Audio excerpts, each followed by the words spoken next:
这位刚被救出来的美女开口了，她说自己原本是统治西海的海神，其实就是一种类似精灵的存在。太医一听，整个人都懵了。精灵这词儿听着怎么这么耳熟？太医一下子想起了那个叫贤宇的小男孩，他天天捧着个手机在那儿显摆，什么最强 S 级，什么不朽 S 级。男孩天天吹嘘他哥又给他买了新皮肤，手机里全是这些亮闪闪的卡牌。太医这下总算转过弯来了，原来那些游戏里的玩意儿竟然全是真的。可还没等太医感叹完，海神的画风就转了。他说精灵的力量全靠母树供养，结果就在某一天，母树的力量竟然彻底消失了。就因为母树出了问题，这位海神才会被魔石化，变成了一块冷冰冰的石头。太医听得整个人都急了，母树怎么会突然没力量了？难道是受了什么重伤？海神无奈地摇摇头，说自己耽误了太久，现在连维持这个样子都费劲，根要是烂了，叶子枯为止是早晚的事。他拿出一件发光的东西递给太医，让太医一定要收下。这可是用海神精华做出来的宝贝，在古代人类的口中，它有一个响亮的名字——遗忘圣锁。海神送出的这件宝贝可不是一般的首饰，只要戴上这串手链，去碰一下别人的身体，就能抹掉对方脑子里任何你想让他忘掉的记忆。太医整个人都听傻了，这不就是传说中的满级神装吗？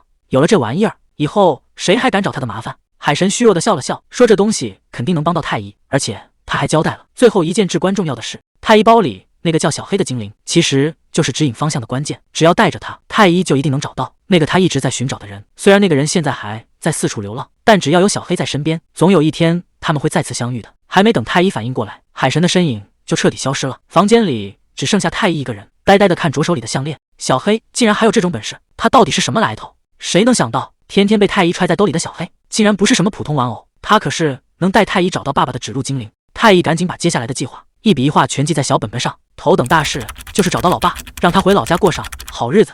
既然那个母树出了问题，连带着这些小精灵都跟着遭殃，看来想解开这些谜团，这棵树才是关键。既然海神能变成魔石，那是不是说明所有的魔石其实都是精灵？太医摇了摇头，这事儿现在还真说不准。不管那么多了，先把接下来的任务记好。第一要找母树，第二要查清楚魔石的秘密。只要把这些搞定，真相肯定能水落石出。可太医心里想的却是另一回事，他好想回幼儿园啊。虽然现在身边有瓦斯托大叔还有维尔哥哥陪着，但他还是会想起以前的邻居们，那些日子才是真的无忧无虑。太医趴在床上，还在想念幼儿园的小伙伴，结果正伤感着呢，肚子先不争气的叫了，这下什么愁都没了，满脑子只剩下干饭。太医光着小脚丫，急急忙忙就往外跑，他一边跑还一边嘀咕，总督府的饭是不是比外面的更香？太医一把推开大门，扯着嗓子喊瓦斯托大叔，想把刚才发现的关于魔石的秘密告诉大家。结果他一头撞进维尔的怀里，还没来得及高兴呢，抬头一看，这屋里的气氛怎么有点不对劲？瓦斯托和旁边的诺迪斯怎么全都被吓傻了？太医这一推门，直接跟总督的两个儿子撞个正着。太医心里咯噔一下，坏了，差点忘了自己现在的身份。在这里，他可是那个让人闻风丧胆的死灵法师王。维尔反应倒是挺快，一把捞起太医，对着那两个年轻人就是一顿吼，让他们老实待在原地别动，要是敢跟过来加入的事儿就彻底没戏了。趁着那俩倒霉孩子还没回过神，他抱着太医唰的一下就溜出了房间，把门摔得震天响。这下屋里可清静了，只剩下那哥俩在大眼瞪小眼。刚才那个真的是个小孩吧？本来还以为是伪装的，结果近看才发现不仅是个孩子，还长得这么可爱。太医这会儿正躲在屋里闹脾气，他觉得自己把事情搞砸了，明明答应过要演得完美，结果刚才一激动全给忘了。维尔在旁边看着也挺无奈，指望一个4岁孩子演戏确实是有点难为人了。现在最稳妥的办法就是尽量别让太医再露面，现在的当务之急是怎么把外面那两个家伙给忽悠住，要是处理不好，接下来的计划全都泡汤。太医这回是真急了，要是那两个家伙把秘密说出去，后果简直不敢想，到时候全城的人都会知道，堂堂死灵法师王竟然是个奶娃，大家肯定会觉得被骗了，佣兵团绝对会被强制解散。太医越想越害怕，他绝不能让瓦斯托大叔丢掉一切，必须得想个办法把这事儿平了。就在这时候，太医突然盯住了手上的镯子，这可不是普通的装饰品，只要带着它碰一下对方，就能抹掉任何不该有的记忆。太医这回是真豁出去了，他死死攥住那个手镯，只要这一下，那几个倒霉蛋就要彻底断片。果然屋里一下子炸了锅，太医急得大喊：臭小鬼，绝对不行！虽然佣兵为了钱什么都干，但太医才4岁啊，这要是真动了手以后还怎么得了？瓦斯托也急坏了，已经见过太多暴力了，不能再让他陷进去。可太医根本不听劝，这可是测试新能力的唯一机会，他必须得试试。维尔一把将太医拦腰抱住，这孩子平时虽然有点呆，但一直都很乖巧，今天这是怎么了？太医在维尔怀里拼命挣扎，嘴里还喊着放开我。维尔死活不撒手，他绝对不能眼睁睁看着太医去杀人。可就在这一刻，太医的反应让所有人都没料到，维尔这下彻底懵了，杀人？结果搞了半天全是虚惊一场。维尔总算反应过来了，太医根本不是那个意思，他赶紧确认了一下，所以你是说昨天咱们带回来的魔石其实是个活着的精灵？这精灵还送了你个见面礼，就是手腕上这个叫遗忘圣物的手镯，只要你想就能随便抹掉别人的记忆。太医这下可来劲了，在那儿比划着说：“对啊，那个姐姐头发特别长，眼睛亮晶晶的，就像个漂亮的公主精灵。”太医随口说出了那个名字，塞纳丁。瓦斯托这下彻底坐不住了，这名字听着怎么这么耳熟？诺迪斯在一旁点点头，没错了，这可是珍珠城传说里的那位守护神啊！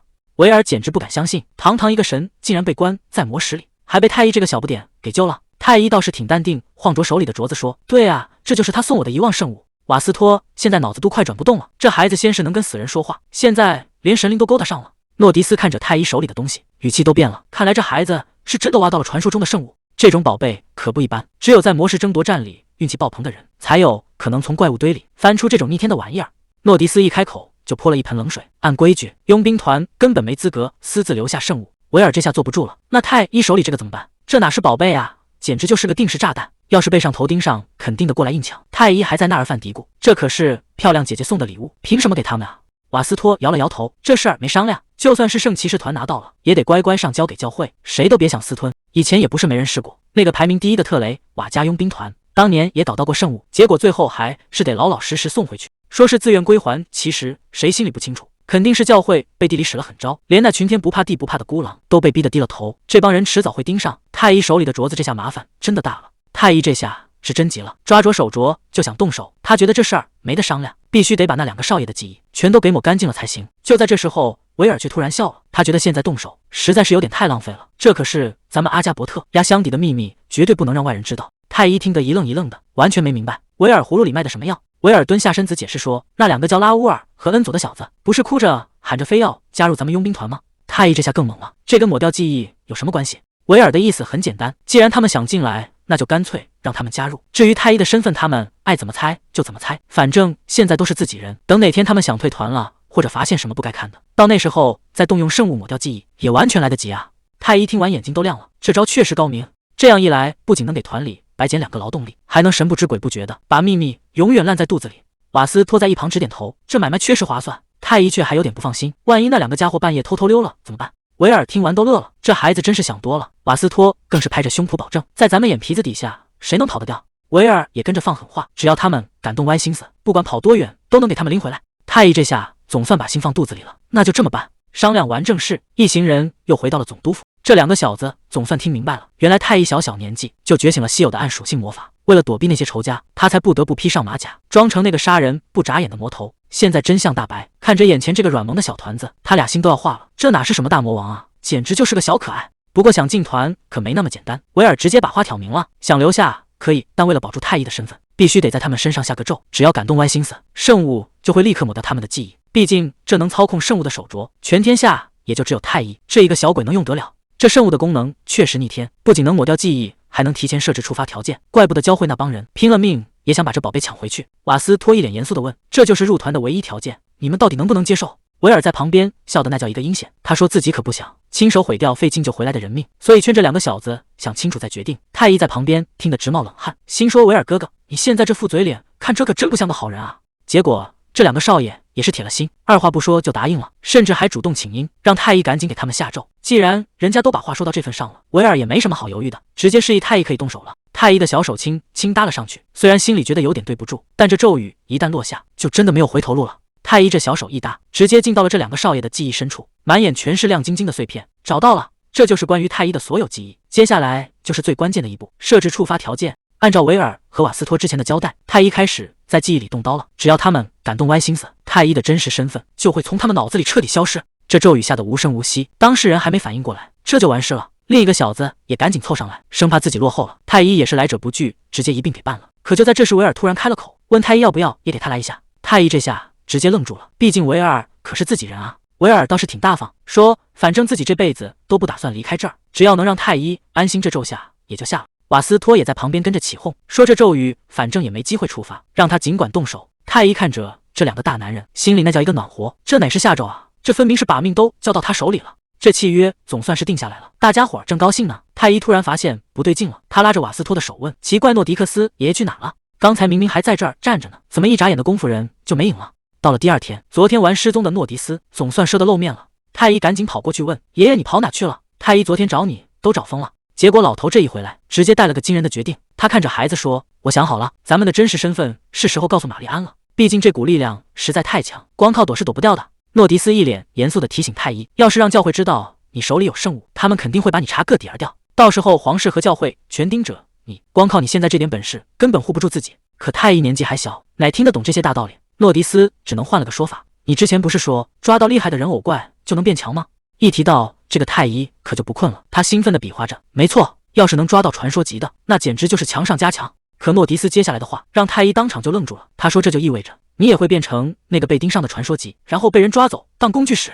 太医一下子想到了那些坏蛋组织，可他还是想不通，我又不是什么怪物，大活人怎么可能像抓宠物一样说抓走就抓走呢？诺迪斯叹了口气，这世上的手段多着呢，想把一个人变成听话的傀儡，法子可不止一种。诺迪斯把话挑明了，那些坏人为了把你弄到手，什么阴招都使得出来，绑架、催眠，甚至是用药。真要是到了那一步，你一个人能扛得住吗？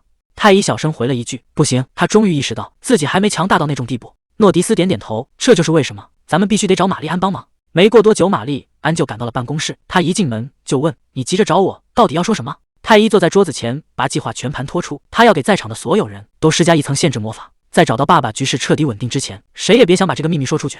玛丽安听完太医的计划，没有半点犹豫，直接握住孩子的手说，没问题，我会尽全力支持你。太医简直不敢相信，瞪大眼睛问，真的吗？玛丽安温柔地笑了笑，当然是真的，不过为了安全起见，咱们最好在暗地里行动，别引起那些人的注意，毕竟连那两位大人都选择了站在你这边，那咱们现在就是一条绳上的蚂蚱了。玛丽安一把将太医搂进怀里，轻声承诺，从今天起我也会把你当成我自己的亲生孩子来看待。这下太医总算不是孤军奋战了。玛丽安摸着他的脸安慰道，这段时间辛苦你了，以后有我们在，你再也不用担惊受怕了。太医听着这些暖心的话，心里那块大石头总算落了地，他撒娇似的嘟囔着，这一路走过来腿都快跑断了，肚子也饿得咕咕叫呢。玛丽安一边哄着太医，一边说起了心里话，其实当初在海上抓怪物的时候，我也被吓得够呛，虽然早就做好了心理准备，觉得总有一天要把这些孩子送回战场，可真到了那一刻，心里还是慌得不行。不过现在好了，看着这些孩子能跟在你身边，我这心里总算踏实了，这对我来说就是最开心的事。太医听得特别认真，他拍着小胸脯保证，放心吧，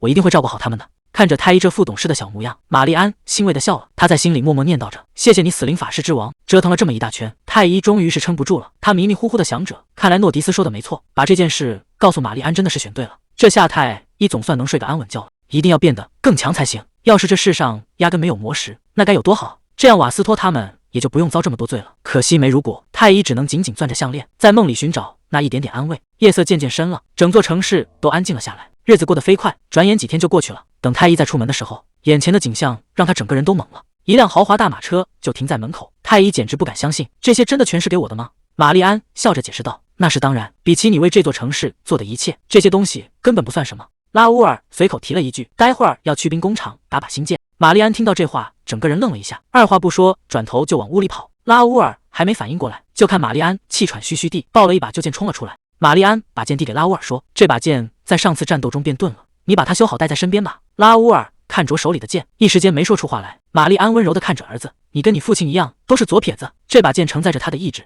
比起放在展示柜里落灰，他肯定更希望你能带着他继续走下去。拉乌尔紧紧握住那把旧剑，对着玛丽安郑重地点了点头，放心吧，母亲，我一定会平安回来的。太医坐在豪华马车里，兴奋地探出小脑袋大喊，玛丽安大人，太医以后还会再来看你的。玛丽安站在门口不停挥手，看着马车渐渐远去，心里虽然舍不得，但更多的是对未来的期许。等送走了太医他们，玛丽安立刻回到了书房，她拿起羽毛笔，神情变得严肃起来。有些事情必须得查个水落石出了。她在信里写道，帮我调查一个人，我要找一位圣骑士，不管是现在还是过去，只要是立过大功的名将，一个都不能漏掉。而玛丽安要找的那个人，特征非常明显，黑色的头发，眼睛里透着绿宗相间的光，性格更是出了名的严肃又沉默寡言。画面一转，这边的战场正打得火热，塔塞坦简直像个战神，手起刀落，怪物在他面前根本撑不过一招，手下的人都看呆了，直呼队长今天状态也太猛了，简直是要把敌人全给撕碎的节奏。玛丽安在信里特意叮嘱，这个名字非常特别，在帝都应该很快就能打听到，他要找的是一个叫金永珠的圣骑士，这名字听着确实不像本地人。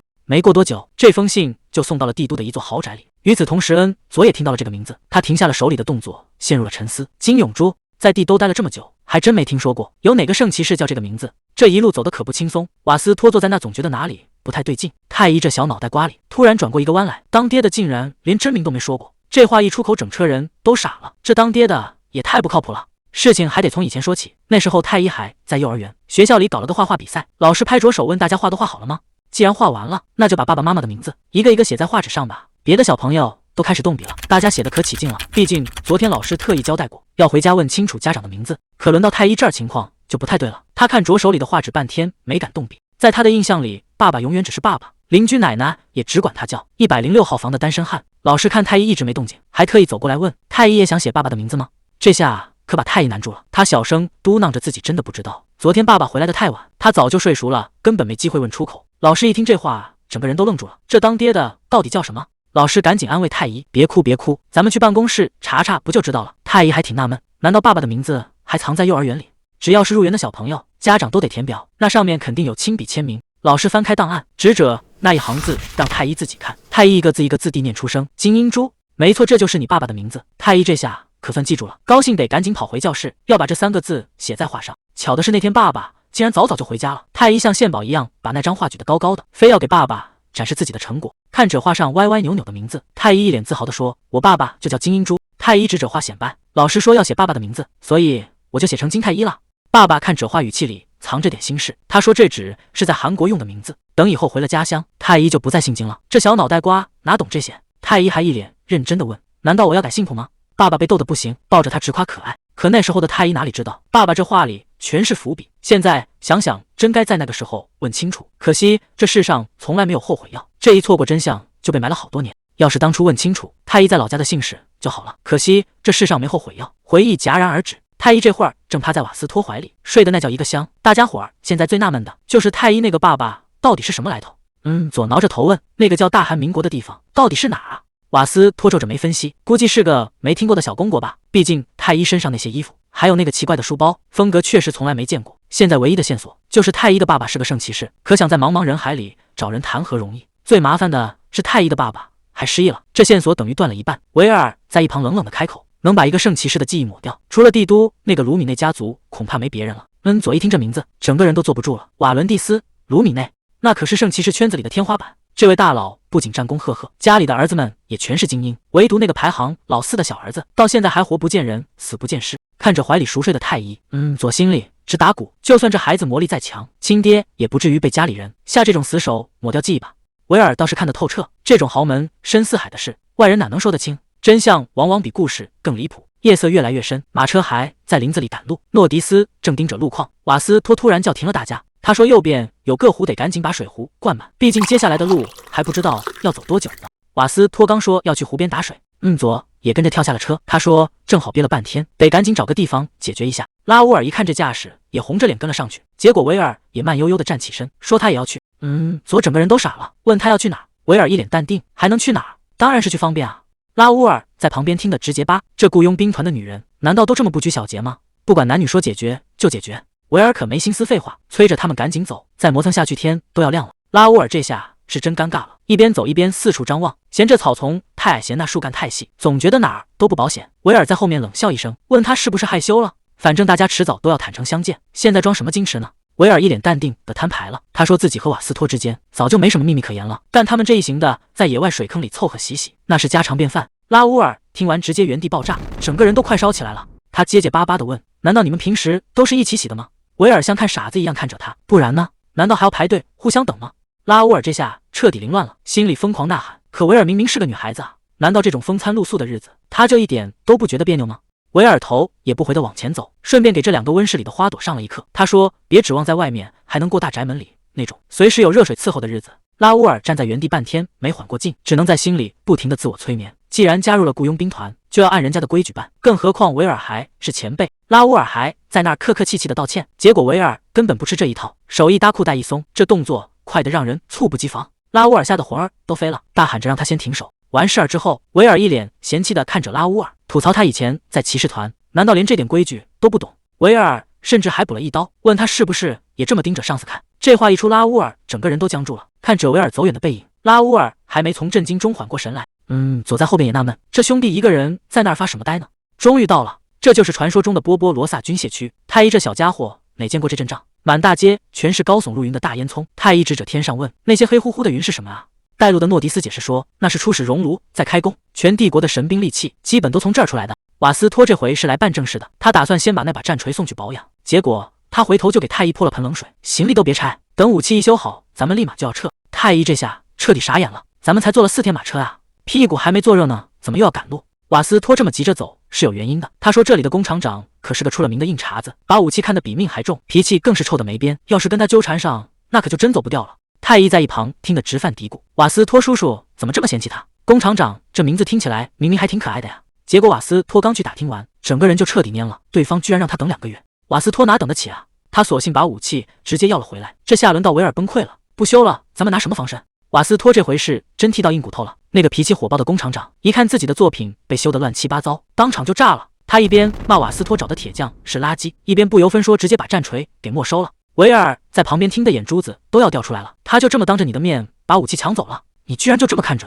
那个工厂长到底是什么大人物？居然连皇帝都拿他没办法。太医忍不住惊呼，难道他比皇帝还要厉害吗？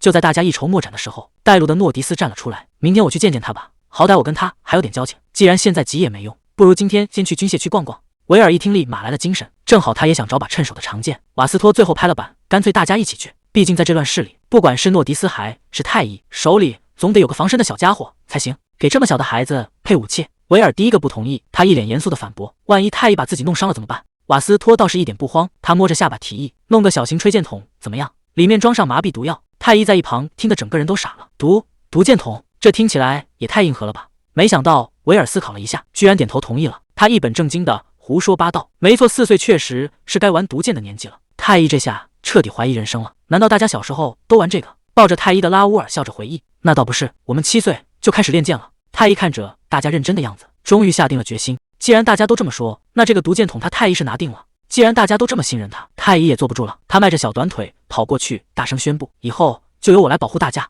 他哗啦一下打开小书包，里面全是亮晶晶的宝贝。太医得意的炫耀，死神在船上给了我好多这个，谁敢欺负你们，我就用这些把他们全打跑。维尔看着这孩子认真的样，忍不住笑了。他说自己可不像那几位少爷，现在穷得叮当响，正需要太医这样的高手罩着呢。瓦斯托在旁边听得哈哈大笑，既然太医这么有诚意，那他这个当叔叔的也就厚着脸皮接受保护了。太医这下更来劲了，他挥着小拳头喊道，死灵法师王一定会成为最可靠的指挥官，既然大家现在都是一家人，谁都不能受伤。恩佐听得一愣，一家人？太医用力地点了点头，他说以前在107号房的时候，奶奶每天都会告诉他，家人不一定非要有血缘关系，只要心连着心，那就是最亲的一家人。太医一脸认真的宣布，大家都是我的家人，我最喜欢你们了。为了不让大家受伤，他决定要买100个毒箭筒，要是看到心爱的家人出事，他真的会超级难过。这话一出，维尔这下可坐不住了，他一边疯狂揉着太医的小脑袋，一边没好气的骂他是笨蛋，当佣兵的哪有不受伤的，你自己都差点没命了，居然还在这担心别人。太医可一点都不服气，他扯着嗓子反驳，我才不会像你伤的那么重呢，反正谁先受伤谁就是大笨蛋。说完，太医做了个鬼脸，一溜烟就跑没影了，气得维尔在后面直跳脚，连衣服都没换就想乱跑。看着这闹腾的一幕，恩佐忍不住感慨，这位小指挥官还真是各种感情的人啊。瓦斯托招呼一声，咱们也赶紧跟上吧。镜头一转，大伙儿已经到了装备库，这地方可真是个宝库啊。太医这小财迷正指挥着维尔疯狂打包，这个要那个也要。维尔在旁边看傻了，问他拿绳子干什么。太医一脸嫌弃的看着他，这都不懂，万一要跳窗逃跑呢？维尔整个人都麻了，好端端的为什么要跳窗户啊？还没等他吐槽完，太医又盯上了别的好东西。太医在装备库里逛着逛着，突然被一件宝贝勾走了魂，这副全身铠甲也太帅了，胸口那颗红宝石简直在发光。太医兴奋的直蹦跶，这难道就是传说中的克拉杰里斯之星？他赶紧拉着维尔过来瞧瞧。维尔倒是没那么激动，他指了指旁边的告示牌，这下尴尬了，上面明明白白写着是非卖品。太医可不管这些，他盯着铠甲根本挪不动步，这可是能自动调节大小的神器，就算他这种小个子也能穿。就在太医盘算着怎么弄到手时，旁边突然传来一声咳嗽。太医正盯着铠甲流口水呢，结果背后突然冒出个人，把维尔都给吓了一跳。这人一开口就直奔主题，问太医是不是那个传说中的死灵法师王。这话一出，全场的气氛瞬间就变了，维尔的眼神立马冷了下来，这可不是什么好兆头。拉乌尔他们也察觉到不对劲，赶紧往这边凑。太医倒是挺诚实，直接点头承认了，还反问人家找他干嘛。对面那哥们儿听到肯定的回答，整个人都僵住了，那表情简直比见了鬼还精彩。时间回到不久前，在中央熔炉那边，其实早就有人在议论了。有个学徒跑去跟长老汇报，说瓦斯托带着那帮人已经进了装备库。学徒在旁边看得直冒冷汗，他发现瓦斯托这帮人竟然想在装备库里换新武器，这下可捅了马蜂窝了。正在打铁的长老气的锤子都要抡飞了。长老一边砸铁一边咆哮，这种喜新厌旧的家伙简直该死，他最受不了别人随便抛弃旧武器，这在他眼里就是亵渎。学徒还想劝两句，说咱们最近生意不好，再赶人就没大客户了。结果长老根本不听，在他这儿不爱惜武器的人都不算客人。他指着门口大喊：“赶紧把这帮人给我轰出去！”学徒没办法，只能硬着头皮冲到太医他们面前，扯着嗓子大喊：“都给我住手！把推车里的东西全放下，赶紧离开这儿！”这伙计现在压力山大，心里一直念叨着，绝对不能被表象给骗了。在他看来，对手可是个3倍大的怪物，浑身长毛，还是传说中的死灵法师王。可结果呢？眼前站着的竟然是太医这么个小不点，这反差也太离谱了。偏偏这时候自家师傅被掳供长老，脾气变得比火药还炸，非要把客人都赶走不可。老头子直接放了狠话，现在不把人轰出去，这帮徒弟就全被开除。整整10年的学徒生涯，总不能因为这点事就把前途给毁了吧？这帮学徒也是豁出去了，为了保住饭碗，直接动手抢车赶人。男人大吼着赶紧把推车交出来，然后立刻给我滚蛋！这夏维尔彻底火了，哪有这么做生意的？不卖东西就算了，还要把客人往外撵。就在两边闹得不可开交时，太医却突然愣住了，一段不怎么愉快的记忆唰的一下涌了上来。那是很久以前，太医还是个无家可归的小可怜，只想进店买点吃的，结果店员头都不抬，语气里全是嫌弃，说这里不欢迎小孩，甚至还跟电话那头抱怨，说这脏兮兮的小鬼又来弄脏柜台了，真是倒霉透顶。他小声嘟囔了一句：“太医现在有钱了。”太医记得很清楚，那时候他只是想吃个冰淇淋，那是他攒了好久的零花钱，一点点干活换来的宝贝。明明自己很乖，没乱跑，也没大声吵闹，可凭什么别的孩子能开心的吃，自己却要被当成麻烦一样嫌弃？那个店员根本不听解释，只顾着对着电话抱怨，好像太医是什么脏东西一样。眼前的学徒还在大吼大叫，非要抢走他们的推车不可。这似曾相识的语气让太医心里的火一下子就烧起来了，明明什么错都没有，凭什么又要被赶走？记忆里那个尖锐的声音和现在的吼声虫叠在了一起，滚出去！太医终于忍不住了，大声喊了出来，这太不公平了。爸爸看着委屈的小家伙，心里比谁都清楚，太医根本没有做错任何事。爸爸曾经告诉过太医，有些大人就是这样，在别处受了气，就专门找软柿子捏，遇到这种不公平的事，绝对不能就这么算了。学徒还想拿长老当挡箭牌，说自己也是被逼无奈，结果太医根本不吃这一套，直接上手死死拽住绳子。太医大喊着：“你们这是歧视小孩！就算真的有坏孩子，也不能把所有小孩都关在门外，那好孩子该怎么办？”这下轮到学徒傻眼了，这小姑娘力气大得惊人。太医一边抹眼泪一边使劲，谁说都没用，今天就是不撒手，先把瓦斯托的锤子还回来！你这个大笨蛋！学徒这下是真急了，猛地一使劲，求你快松手吧！太医毕竟是个孩子，哪受得了这股蛮力，整个人唰的一下直接被甩飞了出去。这一下摔得可不轻，正好撞在了一副盔甲上，哗啦一声，盔甲零件散了一地。维尔和瓦斯托都吓傻了，赶紧冲过去大喊：“团长！”学徒也彻底懵了，他哪想到这小姑娘竟然这么轻，一拽就飞了。维尔气得眼都红了，一把揪住学徒的领子：“你这混蛋！”学徒吓得直哆嗦，说自己真不是故意的。可就在这时，旁边的长老盯着那副盔甲，整个人都僵住了。他嘴里念叨着：“那是克拉贾里斯之心。”这下麻烦真的闹大了，完了，这下全乱套了。那颗宝贝核心竟然从盔甲上消失了。长老急得嗓子都喊哑了，赶紧让人把大门锁死，今天谁也别想走出这间屋子。瓦斯托哪顾得上什么核心，他只担心太医有没有摔坏，赶紧跑过去确认孩子的情况。可谁能想到，太医随手往包里一摸，竟然掏出了那个发光的红宝石。这难道就是克拉贾里斯之心？怎么会跑进小姑娘的包里？还没等太医看个明白，这宝石突然就开始发烫裂开。长老这下彻底慌了，谁能想到这宝贝核心竟然会在这种时候失控？太医还没反应过来，整个人就被红光包围了。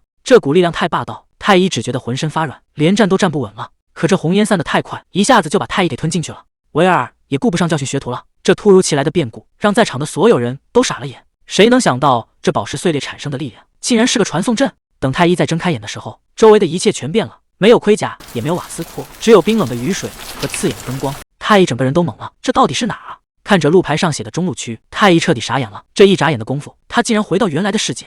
外面这雷雨下的真不小，整个城市都被淹在了水里。这种鬼天气，谁都不想在外面待着，可偏偏就有个小小的身影在雨里拼了命地跑。收音机里还在播报着，说这场暴风雨实在太猛，他根本顾不上别的，只能一个劲地往前冲。这地方太不对劲了。太医明明记得这就是自己认得的路，可现在的街道就像个大迷宫，所有的路全乱套了。按理说转过那个弯就该看到不一样的店面了，结果呢，不管往哪跑，最后都会回到那个收音机旁边。这夏太医是真的慌了，他小声喊着瓦斯托的名字，还有那些熟悉的人，可这大雨天里根本没人能帮他。就在他快撑不住的时候，周围的雨水好像变了颜色，这到底是怎么回事？诺迪斯整个人都傻了，刚才那一幕实在太快了。那个被掳供突然冲向太医，结果两个人唰的一下全都在眼皮子底下消失了。旁边的人吓得大喊，说是他们被克拉扎的亚空间给吞了。维尔哪听得下去这种鬼话，一把揪住那人的领子，让他赶紧把话说明白。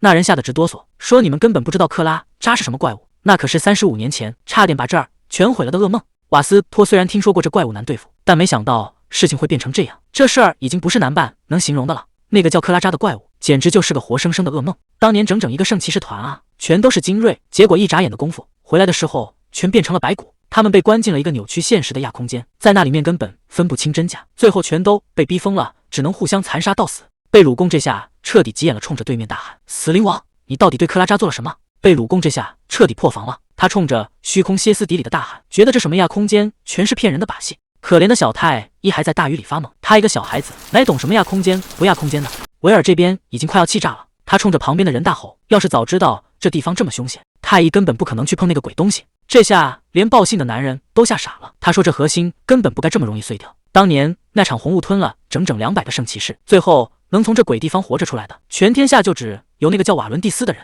瓦伦蒂斯，那个唯一活下来的男人。维尔和瓦斯托都听傻了，这名字在当地简直就是个传说。当年他亲手拿到了克拉扎的核心，皇帝和教皇都像疯了一样，逼他把这玩意儿打造成神兵利器。可瓦伦蒂斯根本不听那一套，他觉得这东西吞了整整200条人命，简直就是个大凶之物。他当众抗旨，直接把核心扔进了熔炉里。大家都以为这祸害总算烧没了，结果谁能想到几年后清理炉渣的时候，这核心竟然完好无损的躺在那儿。这下整个波普洛萨都炸锅了，不管贝鲁贡怎么敲打，这核心连个白印子都没留下。没办法，他只能硬着头皮把它强行塞进武器里。谁能想到这核心不仅从武器里掉了出来，竟然还当场碎了，直接强行撕开了一个亚空间。男人整个人都瘫了，他比谁都崩溃。这把武器平时磕了碰了都没事，怎么偏偏这时候掉链子？他现在严重怀疑那个死灵王肯定在核心上动了手脚，不然一个大魔导师怎么可能眼睁睁看着这种事发生？现在唯一的活路就是从那个亚空间内部把它撕开。可说得轻巧，那里面可是连圣骑士团都能吞掉的境地。贝鲁贡他们真的能像当年的传说那样活着从这鬼地方杀出来吗？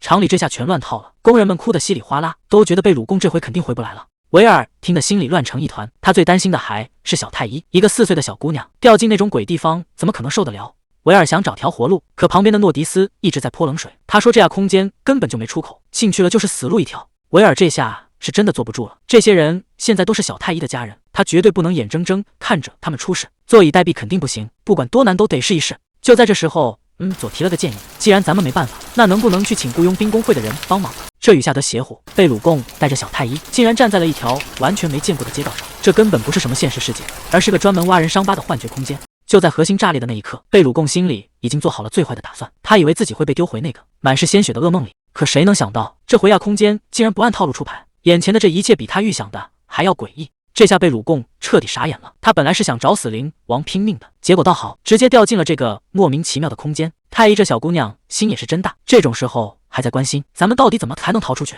贝鲁贡这下直接炸了，他哪知道出口在哪？按理说这地方反映的应该是人心里最怕的东西，可谁能想到太医心里的恐惧竟然长这样，全是些没见过的怪房子，还有路边闪着灯乱窜的铁盒子，想离开这儿就要从内部把空间给撕开。可看着周围这些诡异的建筑，贝鲁贡整个人都凌乱了。最让他想不通的是，太医竟然在那儿一动不动，这都火烧眉毛了，他怎么跟丢了魂一样？这地方到底是什么来头？你是不是知道点什么？太医这小脾气一上来，谁说话都不好使。他抱着书包大喊：“我才不告诉你呢！尤其是你这个坏心眼的厂长！”贝鲁贡这下彻底懵了，这小姑娘怎么翻脸比翻书还快？太医一边数落一边指着周围，那叫轰隆隆小汽车，那个是路灯，你连这都不知道吗？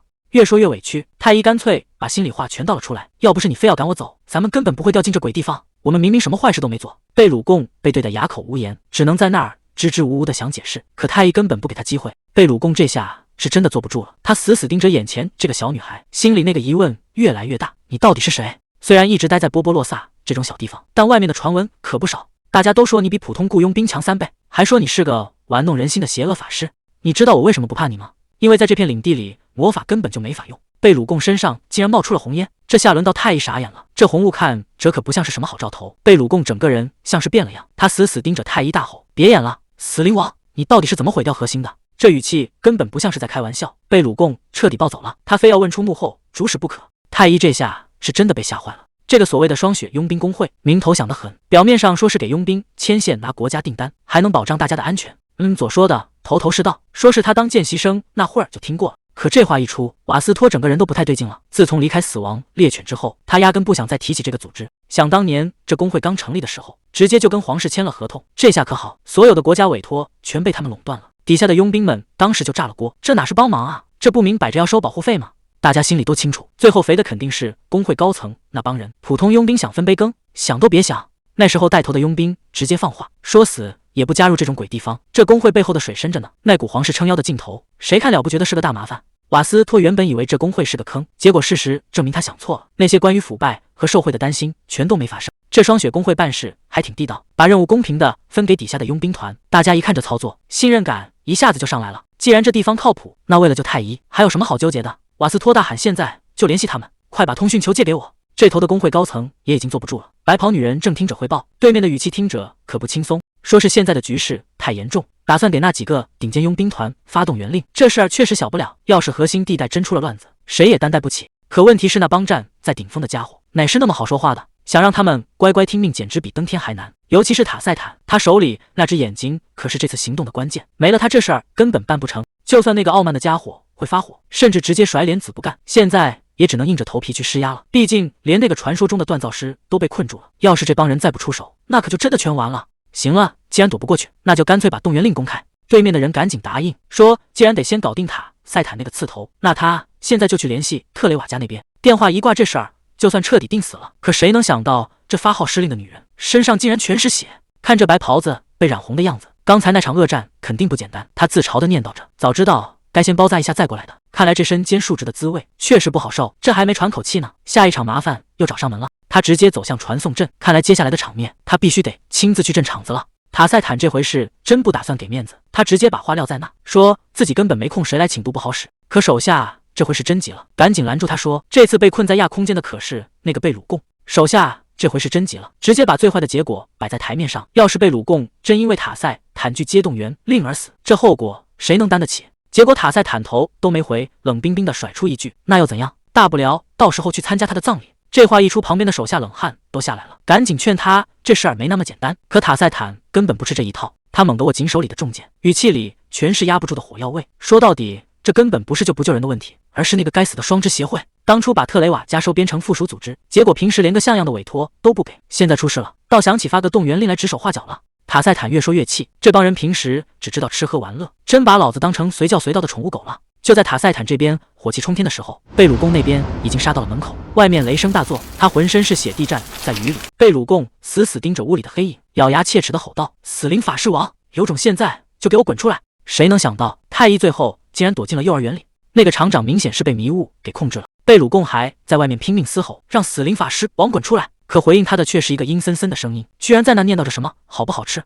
太医一下子就听出来了，这绝对就是克拉贾里斯的声音。他现在想偷走核心，却连个帮手都叫不来。就在这时候，旁边的平板电脑刷的一下亮了，太医整个人都懵了，这明明是老师的平板，怎么会在这时候突然自动开机？谁能想到这平板里放的居然是爸爸录好的视频，画面里的爸爸正对着镜头说，只要太医先回答几个问题，就能读到他准备的信了。太医整个人都看呆了，原来这几天他没去幼儿园，班里竟然发生了这么多事。那时候爸爸已经失踪3天了，家里人都急疯了，可老师还是坚持让太医回学校正常上课。结果就在太医缺席的那天，幼儿园搞了个观察课，专门给孩子们放家长的视频信。别的小朋友都在那起哄，说太医的爸爸简直帅呆了，非吵着要老师再放一遍。老师转过头问太医，要不要现在看看你爸爸专门留给你的视频？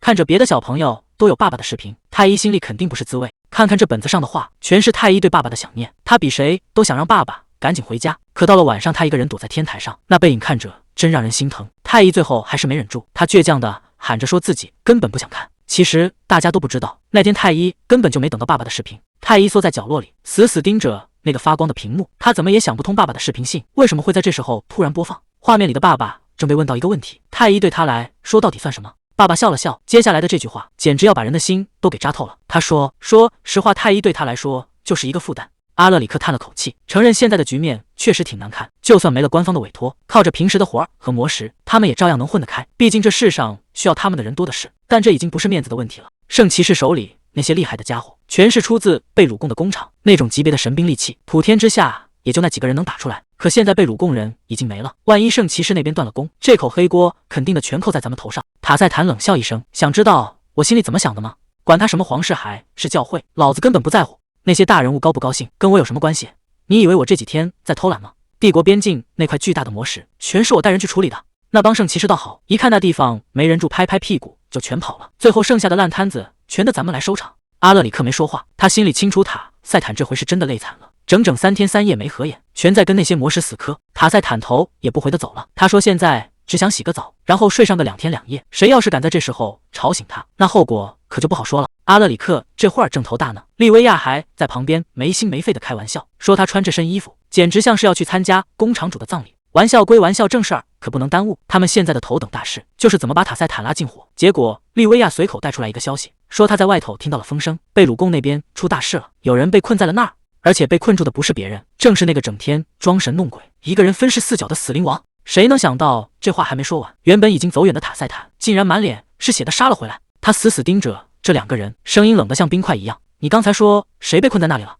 外面雷声轰鸣，屋里的气氛比外面还冷。太医就这么缩在角落里听着那些刺耳的话，说他是个累赘，说要是没他日子能好过100倍。连邻居的老太太都在嚼舌根，说住在106室的那位真是到了8辈子没才遇上这孩子，又不听话又爱捣乱，简直就是个小麻烦精。带他的人一天安稳觉都没睡过。太医死死抱着怀里的包，小声嘟囔着全是谎言。可屏幕里的声音还没停，还在数落他要玩具要零食，说这才是最让人崩溃的地方。屏幕里的声音还在继续，每一句都像刀子一样，连旁边的女人也跟着补刀，说太医实在是太不懂事了。但这还不算完，那个男人接下来的话才叫杀人诛心。他说自己这辈子都不可能真正去爱太医。太医彻底听不下去了，他拼命的摇头大喊：“这全是假的，爸爸绝对不会说这种话。”可对方根本没打算闭嘴，甚至把所有的错权推到了太医的身上，说要不是因为他，大家根本不会被困在这里，更不会沦落到现在这个鬼地方。这下子太医最后的心理防线彻底崩了。屏幕里的声音越来越离谱，竟然说当初就不该保护太医，要是早点把他丢掉，所有人都能解脱。太医躲在黑屋子里，一遍又一遍地重复着这是假的，那个人根本不是爸爸。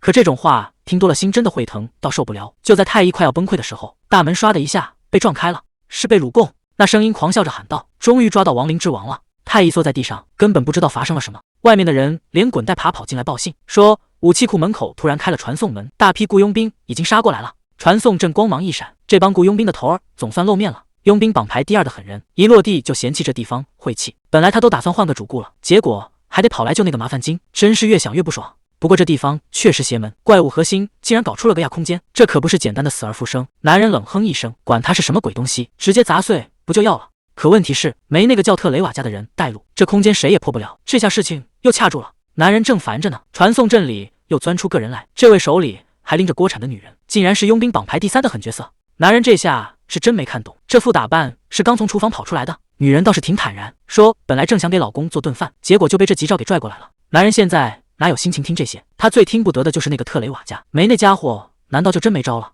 女人这下说到了点子上，关键就在那个塔塞坦之眼，要是弄不清楚空间的坐标，就算男人再能打也使不上劲。男人这暴脾气一下子就上来了，绕了半天还是的指望那个人，那现在到底是个什么情况？女人晃了晃手里的锅铲，笑得那叫一个神秘。她说那个被大家念叨半天的特雷瓦家，其实早就已经……女人爆了个大料，说那个特雷瓦家正忙着呢，他在帝国边境抢夺巨大的魔力石矿脉，甚至连协会的紧急召唤都赶不理。男人这下彻底听傻了，好端端的跑去边境搞什么扩张？女人撇了撇嘴，估计是邻国皇帝给了他什么诱人的条件。男人这心里真不是滋味，人家已经在玩全球规模的大买卖了，他只能在这儿酸溜溜的羡慕。可女人却冷笑一声，说这家伙根本不知道权力的可怕。你以为咱们给协会卖命是因为喜欢？他为了这趟差事，连休息日都搭进去了。外人都说现在是佣兵的黄金时代，大家一个个都混得风生水起。可要是真的这么风光，咱们至于沦落到这种地步吗？男人沉默了。比起以前被圣骑士满大街追杀的日子，现在确实好过了一点，但为了接个皇室或者教会的委托，还得点头哈腰送礼托关系。说到底，咱们不过是贵族养的一群猎犬。可塔塞坦那个怪物竟然真的敢去挑战规则，塔塞坦这吃相也太难看了，简直是想把全世界的资源都占了。而且看这架势，他是打算在第一的位置上做到死。男人心里那叫一个憋屈，大买卖全被抢光了，咱们现在连个像样的委托都接不到，还得天天被协会当孙子使唤。女人这回是动了真格的，她觉得是时候给那家伙点颜色看看了。咱们根本不用拼命，只要演一场寻找亚空间的戏就行。只要今天这人就不回来，所有的责任全都会推到塔塞坦身上。可谁能想到贝鲁贡那边突然乱了套，路卡利翁正急得跳脚。太医，你到底在干什么？路卡利翁急得大喊，太医，你快醒醒，别在这时候发呆啊！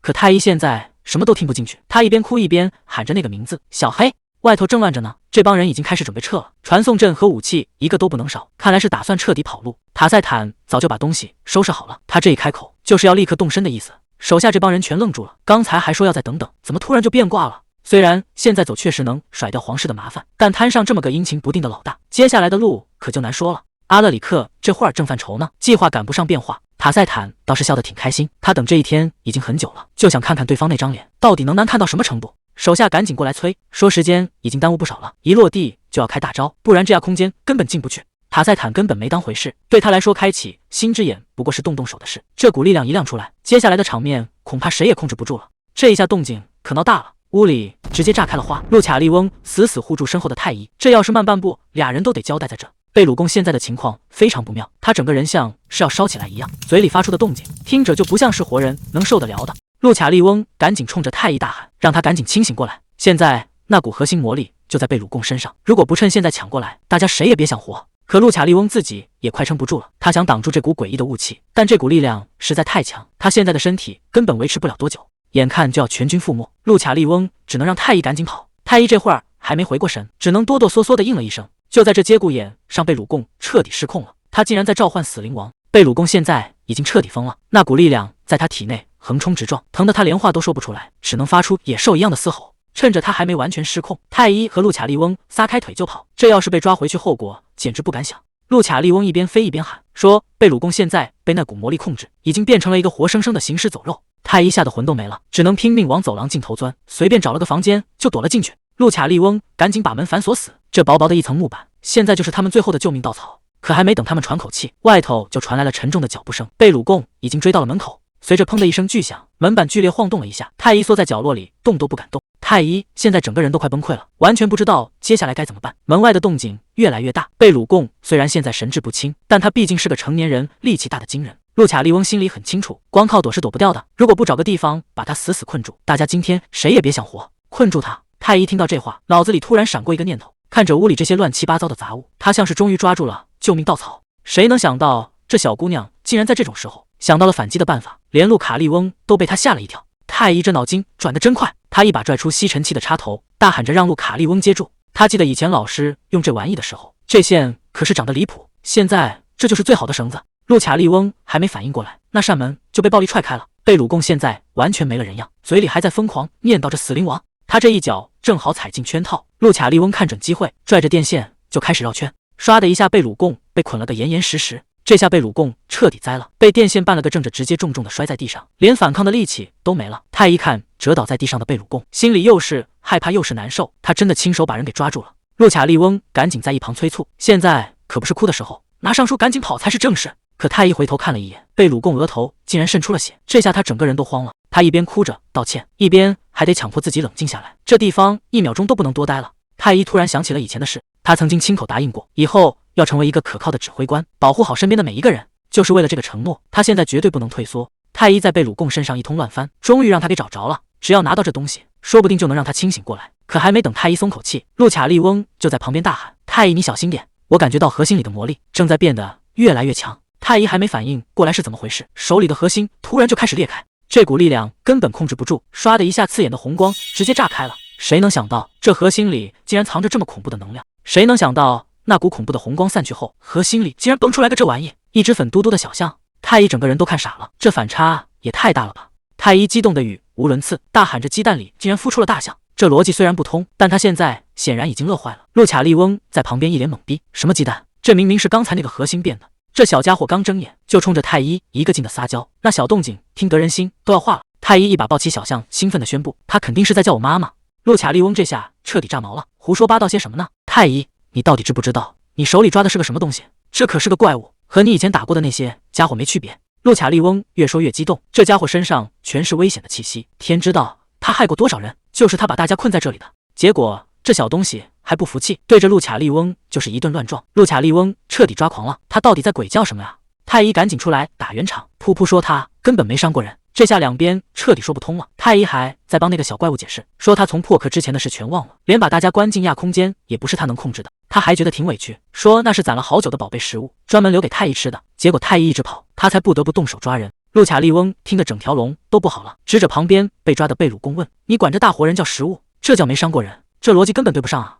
结果太医接下来的话让全场都安静了。他说：“噗噗不吃人，他吃的是心，准确来说是恐惧感。这小怪物就是靠吃别人的害怕才攒够能量破壳出来的。”太医接着解释说，自从遇见了他，这小家伙连恐惧都不用吃了，直接就这么破壳而出了。太医一脸显摆的把噗噗凑过来，你们看他多可爱啊！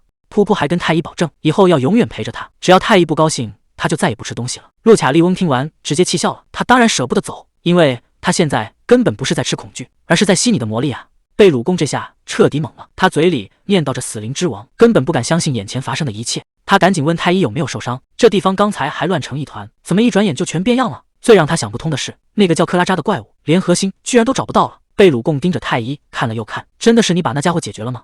这简直太离谱了！既然太医承认了，那克拉扎的核心之所以会碎，肯定是因为刚才爆发了极其恐怖的魔力碰撞。洛卡利翁在旁边冷哼一声，压根没打算给贝鲁贡留面子，哪有什么魔力碰撞？那怪物纯粹是被吸干了，他所有的能量全被这小家伙拿去当破壳的养料了。说完，陆卡利翁头也不回的往外走，太医在后面一脸懵，赶紧问他要去哪。结果陆卡利翁理都不理，一甩尾巴就没影了。这脾气上来了，真是谁也拦不住。太医挠了挠头，完全搞不懂他在发什么火，刚才还好好的，怎么突然就变脸了？贝鲁贡盯着半空中的噗噗，心里翻起了惊涛骇浪，在这种禁魔的地方，居然还能强行使唤召唤兽，看来死灵之王的本事真不是随便说说的。太医在旁边缩了缩脖子，还没搞清楚状况，贝鲁贡却发现之前一直缠在脑子里的迷雾，这会儿竟然全消失了。他这下总算回过神了，对着太医认认真真地道谢：“死灵之王，如果我没猜错，这次是你救了我的命。”原来那个怪物的核心一直在悄悄控制他的神智，要不是核心被吸干了，他恐怕还得一直糊涂下去。太医听得大眼睛直闪，蛊惑，那是什么意思啊？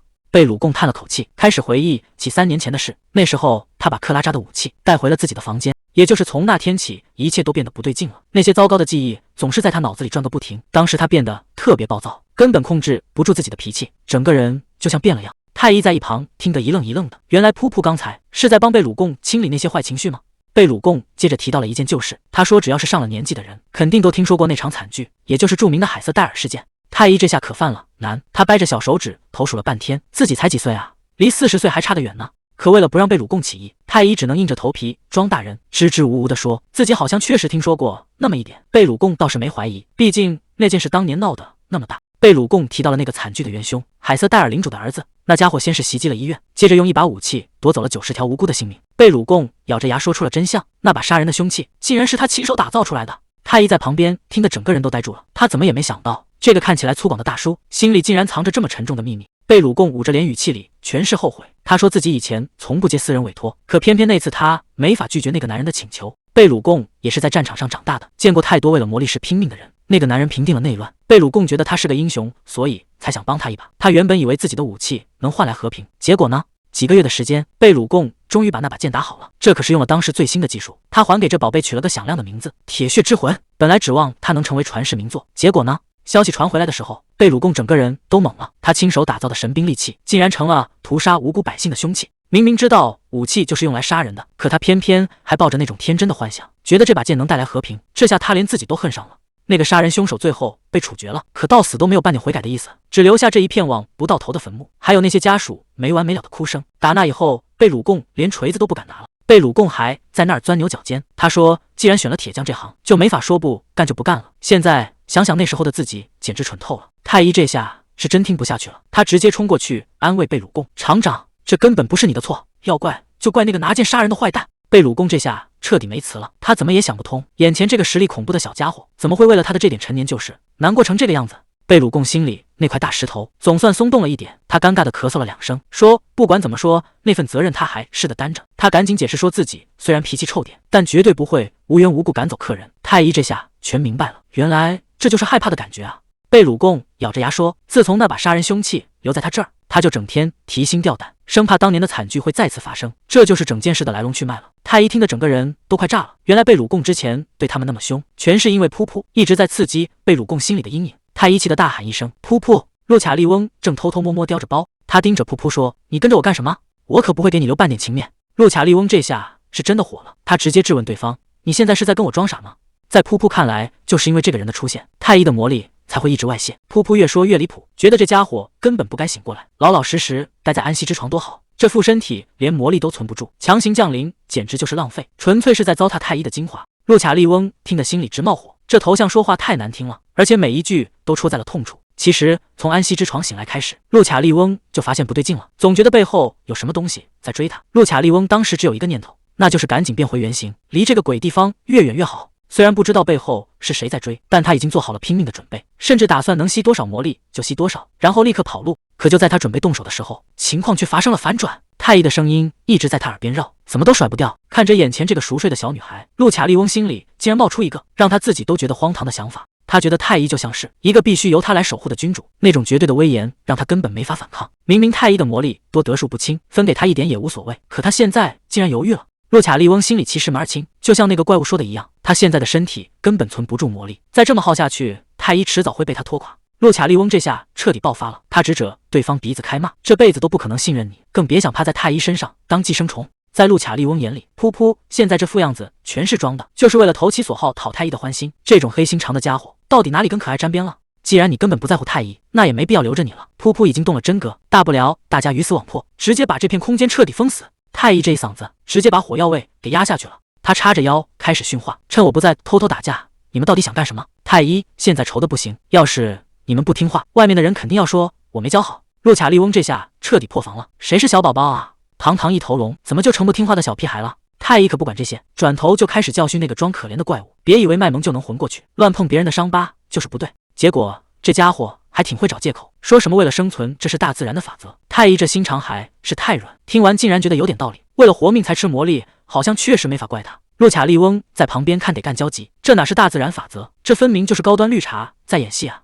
这怪物倒是挺识时务，趴在地上动都不敢动。太医一看这架势，心里的火一下子全消了。太医笑着问：你真的保证以后听话吗？这怪物也是个戏精，立马蹦蹦跳跳的卖起萌来。太医这下是真把自己当家长了，还感慨说当家长的总是心太软。他一边安抚怪物，一边叮嘱：以后饿了直接找他要魔力，千万别再去招惹别人。洛卡利翁在旁边完全没法理解，他怎么也没想到太医竟然真的打算把这个危险分子留在身边。太医却觉得这没什么，毕竟怪物说他已经把以前的事全忘了，还保证以后绝对乖乖听话。洛卡利翁气得直跳脚，失忆这种烂借口谁信啊？这分明就是想赖在这里不走。可太医接下来的话却让气氛一下子沉了下来。他说他最讨厌有人失去记忆。洛卡利翁太了解太医了，他这人心软，认准了的是谁也劝不动。看他这副样子，洛卡利翁就知道他心里肯定又在想那个男人了。还没等两人多说，贝鲁贡就风风火火地闯了进来，催着大家赶紧找路出去。太医赶紧收起心思，拍了拍怀里的噗噗，现在全指望他带路了。结果贝鲁贡这大老粗不知道从哪翻出来个电池，在那儿研究半天也没看懂，这下麻烦大了。这帮人对着空气砍了半天，连敌人的影子都没摸着，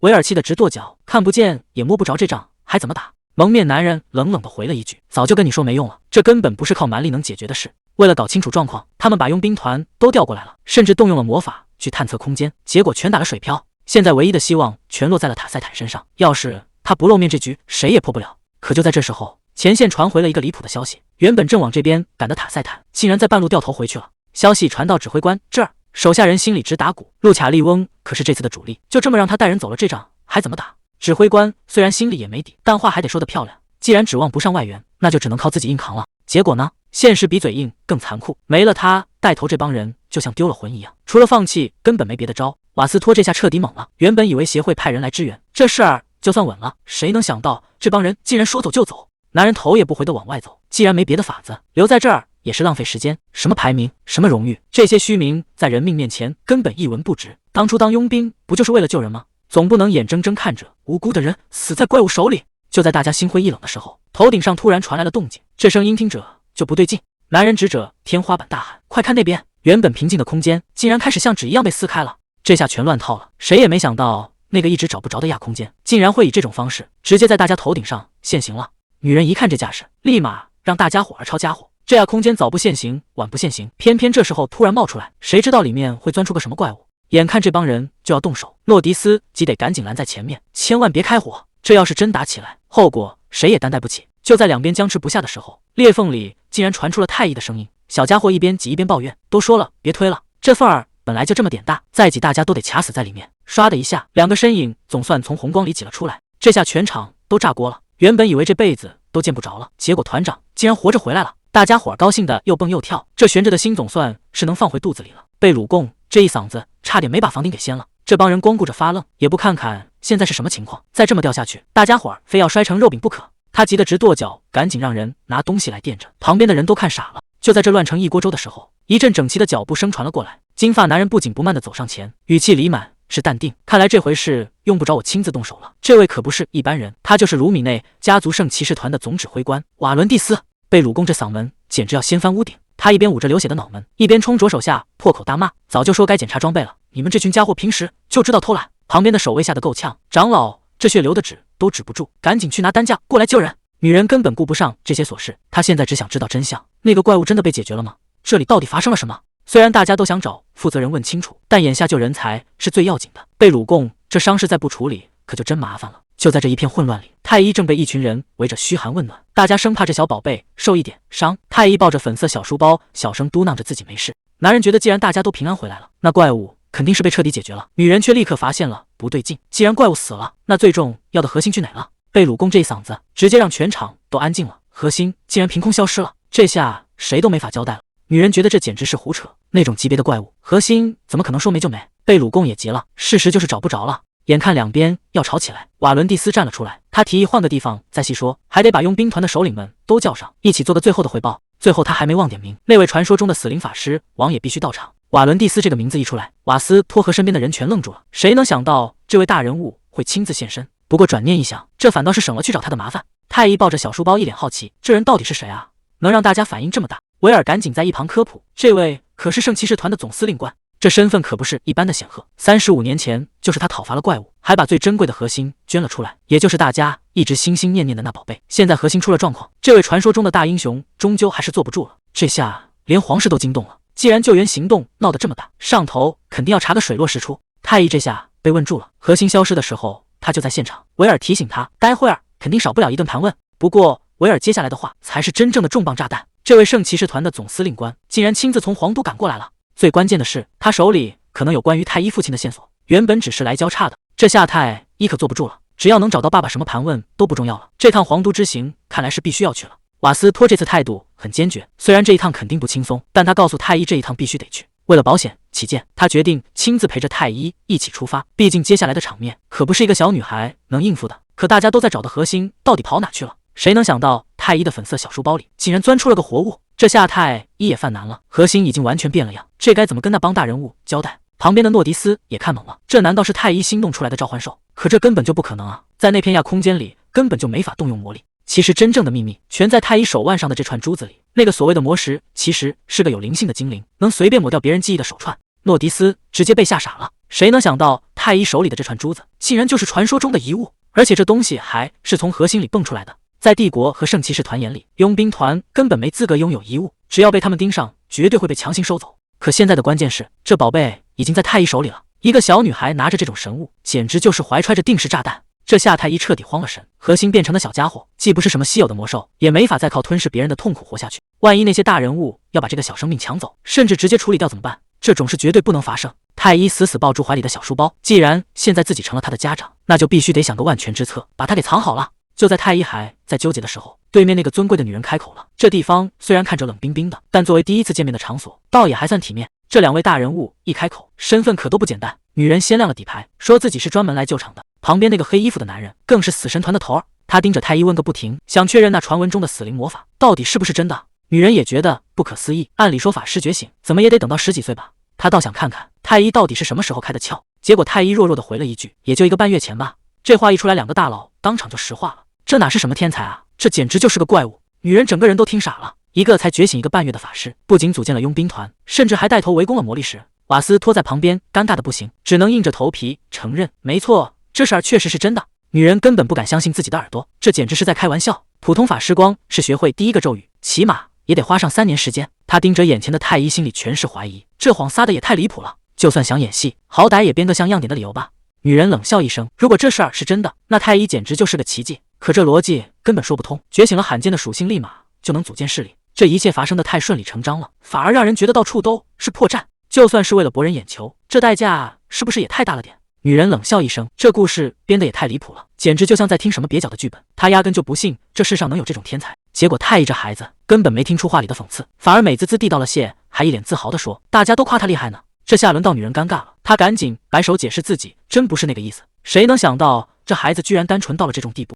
男人在旁边看不下去了，直接叫停了这场闹剧。不管这过程有多离谱，结果就在这摆着呢。能从那个吞了200人的怪物手里全发全尾的把人带回来，这本事确实让人不得不服。男人看着眼前的太医，总算松了一口气，能从那个鬼地方活着回来，确实是命大。听说在那里面，人会撞见自己最怕的东西，只要心态一崩，这辈子就彻底交代在那了。女人话锋一转，提到了一个关键问题：既然太医也是法师，那有些规矩应该懂吧？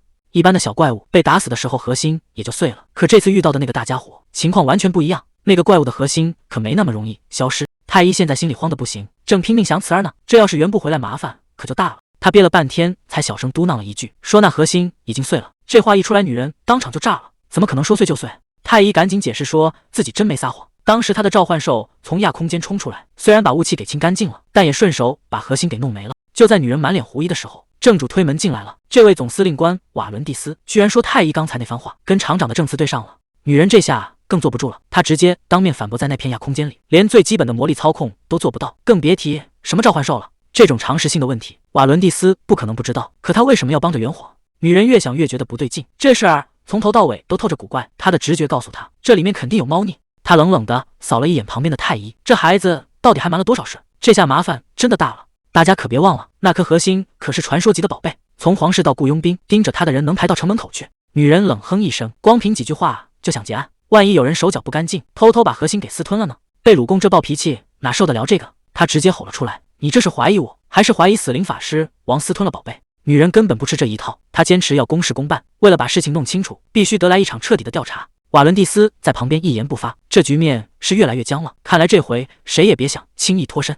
女人这回是动真格的了，她提议要对所有人进行彻底搜身，连住的地方都不能放过。太医在旁边听的心都提到了嗓子眼，两只小手死死拽着书包，这要是真搜出来点什么内可，就全完了。谁知道瓦伦蒂斯突然冒出一句，说搜身早就已经结束了。这话听得太医整个人都懵了，什么时候搜的？怎么搜的？瓦伦蒂斯不紧不慢地提醒大家，35年前封印那个怪物的正是他本人，他这种身份的大人物亲自跑一趟，怎么可能没点手段？女人这才猛地反应过来，她居然忘了瓦伦蒂斯最恐怖的招数，那是把神圣力量练到极致后才能开启的神圣之眼。在这双眼睛面前，任何谎言和隐藏的东西都根本藏不住。他当众放话，要是老夫曾经接触过的气息，在这片区域里就绝对逃不过这双眼睛。可结果却让人大跌眼镜，他居然直接断言这里根本没有什么核心。太医这下彻底懵了，明明东西就在自己包里，这位大佬居然睁着眼说瞎话，这到底是没看出来还是故意在保他？这下出大事了，那个孩子竟然从亚空间带出了不该带的东西。诺迪斯压低声音提醒，只要跟那件事扯上关系，那位大人绝对不会善罢甘休。维尔这下急了，这种事怎么现在才说？现在想跑也来不及了，动作太大反而会露馅，到底该硬闯还是等死？大家心里都没底。就在这时候，瓦斯托抱着太医走了出来，看他这副淡定的样子，审讯好像已经结束了。诺迪斯赶紧凑上去打听，刚才没出什么乱子吧？瓦斯托只是点了点头，这事儿恐怕没那么简单。瓦斯托直接搬出了大人物，说是根据那个什么第二佣兵团团长的建议，这事儿还没完。瓦伦蒂斯赶紧在一旁解释，说自己已经用神术搜过了，这屋里确实干干净净，一点魔力反应都没有。看太医这副无辜的样子，谁能想到他背的小包里到底藏了什么秘密？不过既然有人提出了异议，瓦伦蒂斯也只能公事公办，他当场下令要把整个军械区封锁2天，绝地3尺也要搜出来。这话一出口，旁边的女人彻底坐不住了，连咱们也要查，这下谁都别想跑了。瓦伦蒂斯这态度很强硬，说是例行公事，希望大家都能配合调查。既然话都说到这份上了，女人也只能叮嘱大家，接下来的2天都把皮绷紧点。维尔还是不放心，悄悄问瓦斯托，刚才审讯的时候他们还说什么了吗？瓦斯托摇了摇头，说没别的了。这下大家总算能松口气，看来刚才真是虚惊一场。既然暂时安全了，那就赶紧回住处休息，毕竟这提心吊胆的一天谁受得了啊？太医这小肚子也开始抗议了，嚷嚷着肚子饿。旁边的人赶紧安慰，走，咱们先去大吃一顿。维尔一边拍床一边招呼，来，小家伙，你就睡在最中间。太医这下可高兴坏了，一头扎进被窝里，这床也太软和了吧。维尔转头问旁边的恩佐要不要毯子，倒是旁边的诺迪斯挺大方，直接把自己的毯子也扔给了太医。维尔还开玩笑呢，老头儿，你可想好了，待会儿冷了别后悔啊。瓦斯托在旁边看着这群人折腾，好家伙，这一层又一层的，太医直接被埋在被子里动弹不得，这哪是睡觉啊，这简直是要把人给捂熟了。瓦斯托赶紧叫停，行了，维尔，再盖下去孩子都要冒烟了。维尔还挺委屈，暖和点有什么不好的？看着太医终于安稳睡下，维尔脸上的神情也变了，他小声嘀咕了一句，小家伙，刚才我真以为你没命了。瓦斯托突然开口叫住了维尔，维尔现在心里特别不是滋味，他觉得自己当初真是太自私了，给了这孩子一些根本实现不了的希望。维尔叹了口气，最开始我只是觉得你这小家伙挺可怜的，看你年纪这么小，觉醒的能力却这么厉害，我当时甚至还在想，要是以后能一起组个佣兵团，那日子肯定差不了。那时候我总觉得虽然这行有点危险，但只要有我在，肯定能护住你。可谁能想到今天会闹成这样？要是你今天真出了什么意外，我这辈子都原谅不了自己。太医看着维尔这副样子，他说：“维尔，你必须清楚，我刚才差点就回不来了。”这话像重锤一样砸在维尔心上，他整个人都愣住了半天，没敢接话。可谁能想到，这孩子心里想的全是那个瓦伦蒂斯的头衔。他觉得自己既然答应了，就要有个大人的样子，所以哪怕当时在危险，他也得强迫自己冷静，带着贝鲁贡硬生生从死局里闯出来。毕竟为了来到这儿，他已经把过去的一切全都彻底抛弃了。太医心里其实早就想好了，只要能和爸爸还有大家在一起，他就是最幸福的小孩。可这个世界到处都是魔力石带来的灾难，多少人因为这玩意而家破人亡，连那些大人物也因为内战伤透了心。太医心里有个特别大的计划，为了让爸爸能在这里安稳生活，他要把这地方所有的魔力石全部毁掉。等真的找到了爸爸，他还要把全世界的魔力石都清理干净。所以当佣兵有什么好怕的？只要能变强，这些危险根本不算什么。维尔看着熟睡的太医，心里那块大石头总算落了地。他轻轻给孩子盖好被子，这大概是他这段时间以来最踏实的一个晚上了。瓦斯托在旁边看着，心里也是一阵感慨。他想起以前那些日子哪有现在这么安稳。他催促大家赶紧休息，毕竟明天还有更长的路要走。夜深了，屋子里只剩下均匀的呼吸声。瓦斯托和维尔都睡得很沉，这一路走来，大家确实都累坏了。可就在大伙都睡熟的时候，太医却一个人悄悄爬了起来。他坐在台阶上，抬头看着满天的星星。这地方的星空和他记忆里的完全不一样。太医小声嘀咕着：“这里的星星真多呀。”可还没等他多想，就发现不远处站着个人，原来是瓦伦蒂斯。这么晚了，他竟然也没睡。男人满脸绝望，求他别再杀他了，甚至问他是不是想让他亲手毁掉剩下的一切。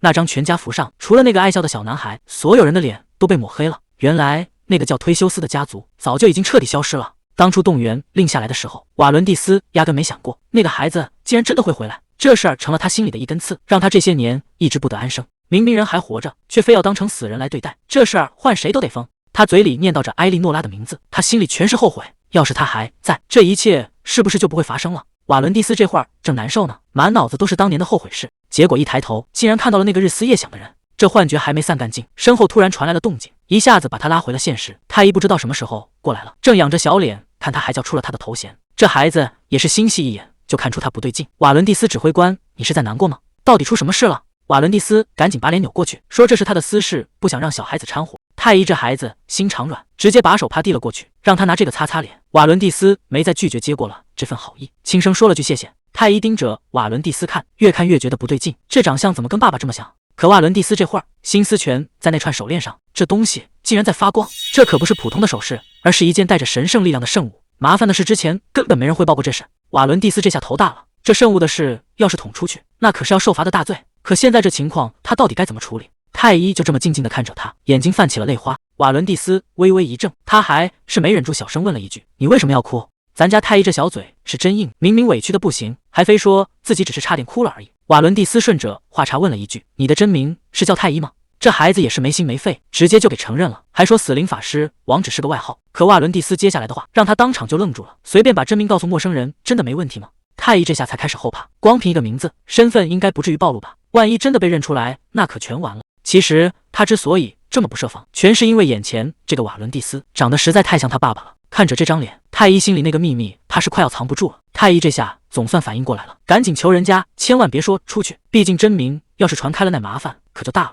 瓦伦蒂斯也是挺无奈的，名声在外，却一点防备心都没有。他答应会保守秘密，但也提醒太医以后得靠自己多留个心眼。太医突然问了个扎心的问题：“团长，为什么像你这么厉害的人，看起来却这么难过？”瓦伦蒂斯沉默了一会儿，终于说出了心里话。他说：“是因为见到了一个很久没见的故人，可最让人难受的是那个人已经变了，再也不是他记忆里的样子了。”太医听完这话，一下子就感同身受了。他说：“这种感觉他也懂，好不容易见到了想见的人，结果对方却变了样，这种落差确实挺难受的。”太医突然问了一句：“为什么人非要死呢？明明每天都有开心的事，可这些好事总会到头，最后还得跟喜欢的人说再见。”他看着眼前的瓦伦蒂斯，终于把心里话说了出来：“团长，你长得真的太像了，像极了那个我在这世界上最喜欢的人。”瓦伦蒂斯接下来的话直接让太医当场石化：“你说的那个最喜欢的人，就是你一直在找的那个圣骑士吧？”太医这下是真慌了，说话都开始结巴。这种秘密他是怎么知道的？瓦伦蒂斯解释说，他可是圣骑士团的团长，消息网早就铺开了，一个新佣兵团到处找圣骑士，这事儿根本瞒不住他。他原本以为太医会第一时间打听那人的下落，没想到这孩子竟然先关心他为什么会哭。太医试探着问了一句：“那我现在可以问问关于他的事吗？”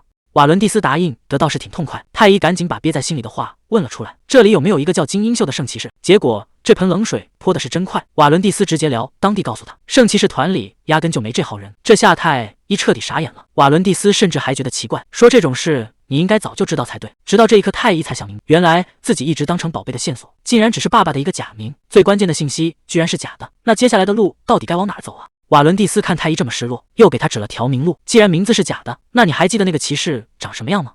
太医一听这话，整个人唰的一下就精神了，他大声喊着：“我知道，我当然记得他的样子，毕竟那是以前天天陪在他身边，对他笑得最温柔的爸爸。就算名字能造假，那张脸太医这辈子都不可能认错。”瓦伦蒂斯接着告诉他，在王都的总部里有一份骑士团的内部名册，那上面记录了所有圣骑士的详细信息，不管是长相、名字还是年纪，只要是这片大陆上的圣骑士，名册里全都有。不过这种机密文件，平时根本不可能让外人碰。瓦伦蒂斯低头沉思了一下，他最后还是松了口。只要太医能把一些事情交代清楚，他可以动用团长的权限，破例让他看一眼这份名单。瓦伦蒂斯这理由找得挺冠冕堂皇，说跟厉害的佣兵团搞好关系也是他的职责之一。太医一听有戏，那是半点犹豫都没有，连声答应说自己肯定全交代。瓦伦蒂斯直接蹲了下来，这架势是要动真格的了。他连着抛出3个致命问题：你跟他到底是什么关系？为什么要找他？还有你到底藏了什么秘密，才会变成那个死灵法师王？这下轮到太医犯难了，他在心里直打鼓，要是真说出那个人是爸爸，那他只有4岁这件事不就彻底穿帮了吗？这下太医是真的纠结了，要是身份穿帮，这佣兵团团长的位子肯定是保不住了。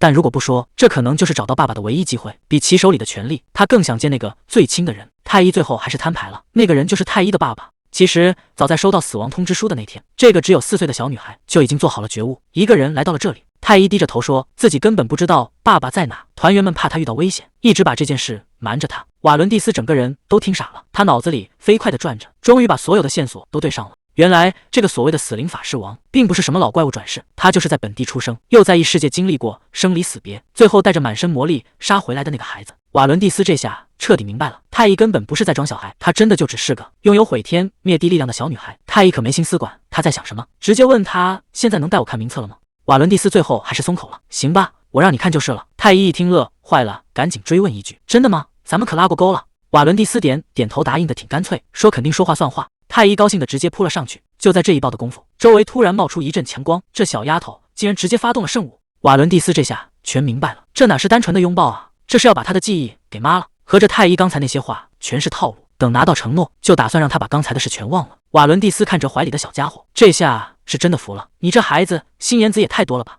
太医这下是真的后悔了，一边不停的道歉，一边觉得自己简直坏透了。瓦伦蒂斯这下也懵了，本来还以为这丫头挺机灵，结果她现在哭成这样，反倒让他有点不知所措。其实太医心里明白，要是别人先背叛他，抹掉记忆，那叫正当防卫。可团长明明都答应他了，他还这么算计人家，这不就是个贪心的小骗子吗？越想越觉得自己过分，这哪还是那个威风的死灵法师王，简直就是个闯了祸、正后悔的要命的小屁孩。就在太医还在那边纠结的时候，这边负责看护的维尔突然惊醒，结果这一睁眼活都快吓飞了。原本该躺在床上睡觉的小祖宗，现在连个影子都没了，只剩下一床乱糟糟的被子。维尔这下彻底慌了，扯着嗓子就开始喊：出大事了，孩子不见了！